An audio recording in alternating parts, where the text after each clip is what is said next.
Et controverse en Australie, lors d'une entrevue télévisée, un politicien a proféré une insulte à l'encontre du gouvernement chinois, disant qu'il fusillait son propre peuple. Ces commentaires ont suscité plusieurs critiques, notamment à l'intérieur de son propre parti et de l'ambassade de Chine en Australie.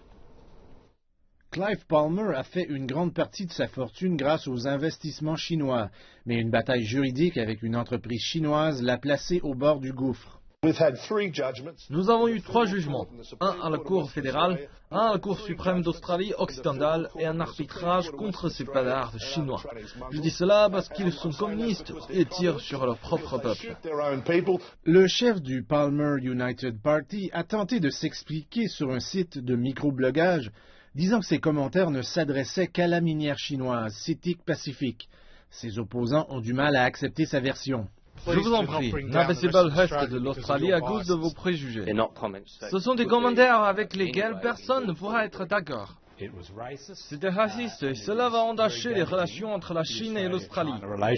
Le sénateur Dio Wang est né en Chine et a une perspective un peu différente sur l'affaire. Je connais Clive depuis 8 ans. Je sais qu'il ne pensait pas à ce qu'il a dit. Je sais qu'il respecte les Chinois. Sa collègue Jackie Lambie a publié son propre communiqué pour faire le point sur les propos de son chef. Elle indique que la menace des forces militaires communistes chinoises envers les démocraties occidentales est à un niveau historique et sans précédent. Nous devons immédiatement doubler la taille et la capacité de notre armée.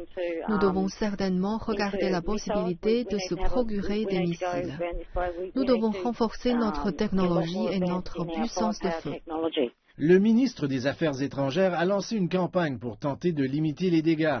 Il a contacté l'ambassade chinoise pour expliquer que les commentaires ne représentent en rien la position du gouvernement australien ou de son peuple.